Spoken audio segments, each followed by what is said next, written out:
Okay, YouTube, I figured it was time to do another video. We're going to do a video on a new chainsaw I brought. I guess every time you buy a new toy, it's Angel's messing with me. It's a good excuse to make a video, I guess. Bought me a brand new stihl. Oh yeah, kind of proud of it. First stihl ever owned. Supposed to be one of the best. Depends on who you are and what your opinion is about that, as I guess. I have never owned one before. I usually go for the cheaper brand, I'll admit that. And if you remember, yeah, the old Poland's still here. It still starts and runs. And if you remember, I did a pretty much I don't know, not a major overhaul, but a good going through. I replaced gas lines, had it totally disassembled. I did that video 2 or 3 years ago. Got a lot of comments on it. People were saying thanks, it was helpful. They had similar troubles. And the saw still does okay, but every now and then it throws a temper tantrum and gets really stubborn to start, gets flooded easy. And it tended to get worse again. I went back, double checked everything I did. Everything was fine. Tried a few things that seemed to work right after I did it. And then seems like the next time you come out, maybe the following weekend, same old temper tantrums. It may have a weak set of rings. Is it pulling the gas incorrectly? It gets flooded easy, stuff like that. So I may part it out, or I may try to do some kind of major rebuild. Do something crazy like a bore out for a bigger piston or something like that. I haven't decided. I may also part it out on eBay. But I figured we'd do a little video of some sawing today. And by the way, this is Sunday, November 1st. I always like to keep track of when my videos have been made. Some of them get put up immediately, and some of them don't get put up till 3 weeks later. But let me fill this thing up with fuel and oil, and I'll try to do a cold start on it. Cold starts pretty easy if you do it right, like any two-stroke motor. You can get them flooded easy, even when they are brand spanking new. So yeah, we'll see how that works out. I haven't started it in I think 2 weeks. And I'm just going to saw on that little pile of wood right there that you see on the skids. I'm kind of separating what needs to be cut in length and what doesn't. I got all that wood for free. My sister and her husband had a tree guy come out and take a couple of trees down. Some of it's ash, some of it is maple. And the big stuff you see at the bottom, I guess, is from the ash they had taken down. And the big maple made a lot of wood just by trimming it.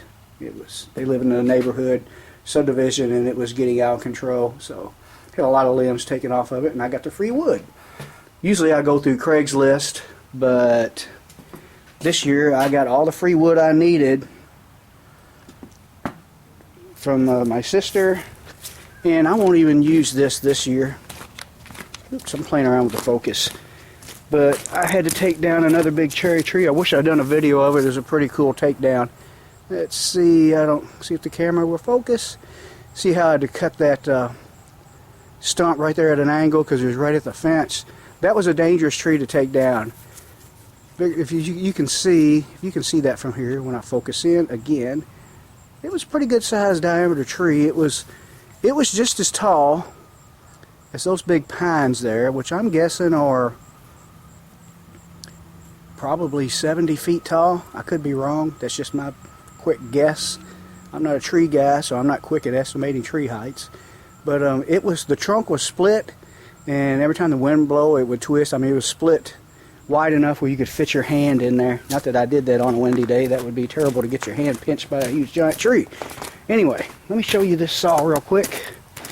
I'm blabbing as usual about other stuff that I'd planned to make the video on. I kind of like this little saw, just little things about it.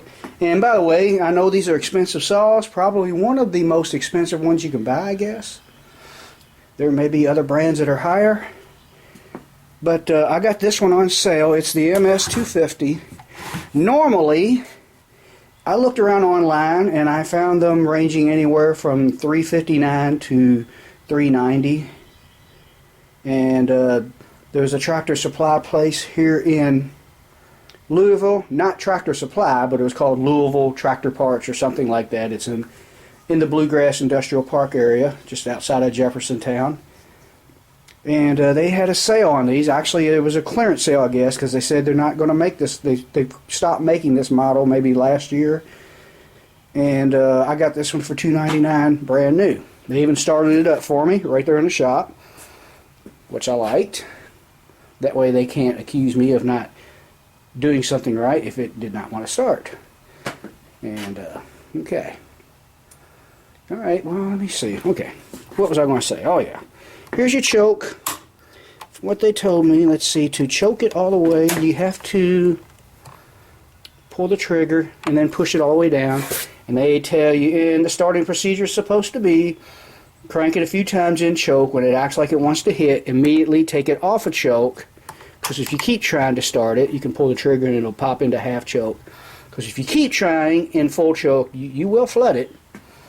And next thing you know, it's acting like my old Poland. And so that's that. That's all there is. And when you after you get it started, you can take it up to the run right there. And when you want to kill it, shut it off. That right there kills it. And I really like the handles on these. Let me get a little dust out of here. Or the I like the gas caps and oil cap. This one is the fuel. Yeah, this is the fuel. I like that. It's got a little locking lever on it. Not used to all this newfangled modern stuff. I'm usually running old antique crap. And there's your oil, which is pretty much the same thing. I should have gotten some of that dirt out of there. And I'm going to go ahead and fill it all the way up. And that's pretty much all I can tell you. I have not had to tighten a blade yet. It can stand a little snugging, but it's not bad. But from what I can see, it's all pretty easy. I haven't even taken the instructions off of it or pulled the adjusting tool to tighten the blade off or anything yet. Only used it 2 or 3 times. But when you want to tighten the blade, you have to loosen these nuts right there. And here's the wrench for that. It's actually got 2 different sizes. This looks like it fits that. And then there's a screwdriver on the end of this thing. I'm not going to pull it out one-handed. I'll end up dropping it. And it gets inserted in there, I believe. And then you just turn it and it pushes the blade in and out. And once you get your blade to your desired tightness, snug them back down. That's all there is to that. And I just wasted your time showing you what you probably already knew, but that's okay. Anyway, okay, I'm going to get some fuel in this thing, set this camera up somewhere, and we'll try to do a cold start on it. And I'll just saw a little bit of wood, show you how it works.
here's what I forgot. I shouldn't be sawing without this.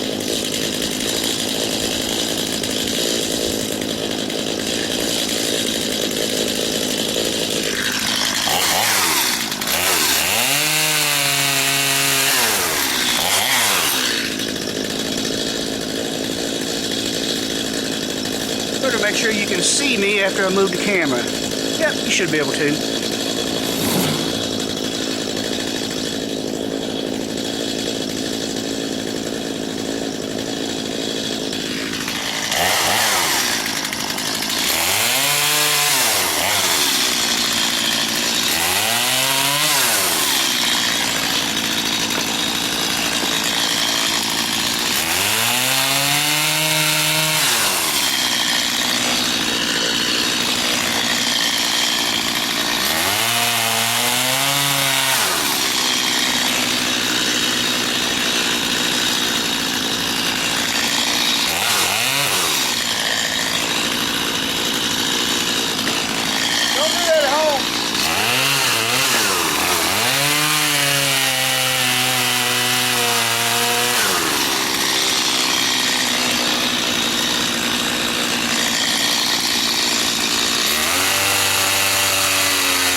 Okay, I'm not gonna make you watch the entire thing. I'll be cutting that up.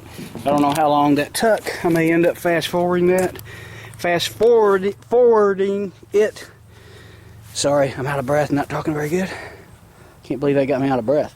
But yeah, I like the little saw. I did notice there towards the end that when you let off the throttle, the idle kind of went really low, like it wanted to die. Time will tell, but I just thought this video might be good for people who are wondering whether these saws are worth the money that they charge for them. I mean, are they really that much better or not? Really, this one's brand spanking new. Can't really tell you yet, but I like the way it's working right now. Cuts really nice, but of course it does. It's brand new. If I bought a brand new Poland, it would probably be working perfectly too. We will see. But I guess I'll call this a video. I'm going to go ahead and what little of that does need split, get that split up, finish cutting that. I've been stacking my wood on the deck this year. Wasn't sure if I would like it there or not. When it comes time to carry it in a house, I will. Usually I leave it like on the other side of the garage there or way in the back. Have to drive something back there, load it up, bring it up the house, carry it in the basement. This here, well, it's right on the doorstep for me. And I also have some wood stashed inside underneath the basement stairs. That way, if for some reason I forget to cover up my wood with a tarp and I get some freezing rain and a lot of snow, I don't have a lot of wet wood that I can't burn right at the moment. Which I don't burn wood full time. I leave my furnace set kind of low, but then I use the wood stove in the basement to knock the chill out of the air. I can show you that if you're interested in it. For those of you who are into this wood burning stuff, I show a little bit of everything on this channel. Mostly supposed to be about drag racing, which I have done none of that yet since I started making this channel. But as you know, got to get my tow truck together. But give you a little tour down to the basement. If you watched my fixing the water pipe video, you've been here before. But here's the old wood stove. It's an old Fisher. They call it the Mama Bear model. There's a baby, Mama, and Papa, maybe a Grandpa, I don't know. But I wish it was the bigger Papa Bear or Grandpa Bear, because that would be bigger and make a lot more heat. But this little thing here, you fire it up and feed it most of the day, it will make the furnace shut off. The heat goes. We have a vent. This is something my dad put in a long time ago, back when he was alive and they owned this house. And it's got a little electric fan that he got free from work. He was amazed it still worked like 10 years ago. But the old fan draws some hot air up through here. Just a little cobbed up duct work there with cardboard and tape, but it still works. I just plug it in right up there. But there's the wood stove. Here is where I stashed the wood. Already got some piled up. Need to clean up my mess. Angel likes it down here. She don't stay down here all the time, but she likes to follow me down here. So let's go back outside. Angel, come on. You coming? Come on, girl. There you go. I got a lot of stuff to clean up. Been doing quite a bit of splitting and cutting this weekend. Yesterday I didn't get as much done as I wanted to because it's been raining. And as you know, fall's rolled in. I didn't get any good videos of the fall foliage. There's still some left. A lot of the trees have lost their leaves, but there's still a little bit of color left over there. Doesn't look as good as it did 2 or 3 weeks ago though. But, okay. This video is already longer than I planned, like most of them are. For whoever doesn't like that, I don't care. Too bad. Thanks for all you guys who are hanging in there and keeping up with this channel, even though I haven't been doing any videos of the most interesting projects that this channel is supposed to be about, like the truck, Torino, this old truck, race car hidden away in the trailer. It's coming. Just be patient. But thanks for you all. Thanks to you all who are hanging in. Appreciate it. Appreciate all the good comments. All the comments. I don't get a lot of them, but a few comments made by some jerks. You get ignored and deleted. It's just the way it goes. I don't have time for you. I'm not going to argue with you. I deal with people like you at work all day. Don't really care. what you don't really care about any negative comments is what I'm saying. Just whatever. No one's going to see them. You won't be approved for it. So don't waste your time. Go find yourself something to do instead of complaining about how everybody else does things. Anyway, whoops. Give me a shot in my face. Not that you want to see it. Thanks for watching. Thanks for the comments. Thanks for the thumbs up. I really got to make more videos and get back in practice of speaking good on my videos. But I'll be back for more.